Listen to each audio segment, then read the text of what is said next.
Ladies and gentlemen, what's going on?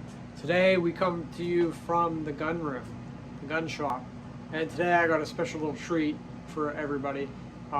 We all started out, maybe not all of us, but a lot of us started out with single shot shotguns, and to me, I like to reminisce about my heritage and how my upbringing basically, and a lot of that is surrounded by hunting and fishing. So I grew up with a H&H single shot 20 gauge, and I shot doves and squirrels and all kinds of stuff with it. I later got a New England single shot 410, and I love the 410 caliber. I'm a 410 nut. Well, recently, the past year or two, Savage, aka Stevens, released their version of the single shot for turkey, and I got two calibers today. I bought two of them. I bought the 410 and I bought the 20 gauge.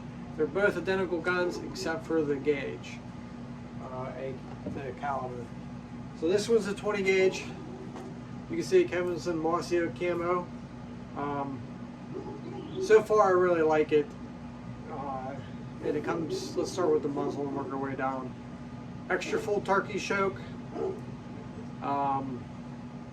26-inch barrel, 1x30 red dot scope. That I haven't shot either of these guns yet, but I will, and we'll be doing a review on them. And a nice thick recoil pad, and it also comes, even though it's a single shot, it comes comes equipped with the studs for a sling, which is very important, at least when it comes to turkey guns. So they operate like a standard single shot. As you can see, I'm unloaded, except for one thing which I found neat, is there's a hammer safety on it now. We did not have these growing up. My father probably wished we did, but we did not. So anyhow, you have to cock the hammer to discharge the firearm, but when you swing the safety over, it locks the hammer in place and will not let it discharge.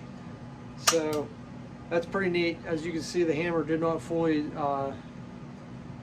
engage the fire. It did not engage the firing pin at all, and pretty cool stuff. So I'm excited to use that this year for turkey season, just in the nick of time. The turkeys are strutting, they're gobbling. It's almost time, and I now have the weapons to do it, except I have to shoot them. Each gun also came with a lock and a choke tube and an owner's manual. I also purchased a box of 20 gauge ammo.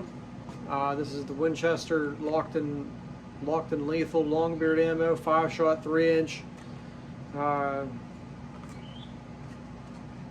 Looks pretty. I was told it was pretty wicked stuff.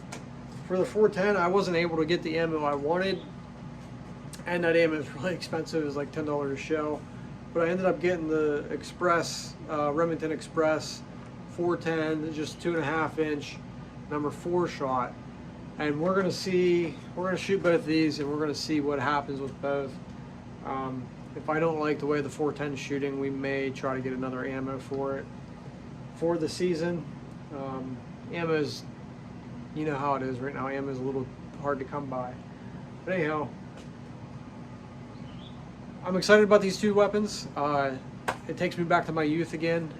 I guess I'm going through a midlife crisis or something, because I'm reminiscing a lot about my youth recently. So this takes me back to my youth, and I'm excited to see what these guns are capable of with today's technology, even though not much has changed except the length of the barrel. The length of the barrel and the extra full choke, not much has changed. But finally somebody came out with this weapon specifically for turkeys. And I know my 14-year-old's going to give it a shot too. We're each going to carry one, so we'll see what happens. And I'll let you all know what happens. Hopefully it ends well. I'm also going to try to do a full review of when I pattern these guns, so forth. I'll do a full review, let you know what happens with the ammunition and what happens with the firearm. So guys, until next time, make sure you get out there. The spring's right around the corner. Make sure you get out there and you start chasing around some of these birds, some of these fish, some of these whatever you want to do. Just go out and enjoy nature. So get out there and get you some, and I'll talk to you later.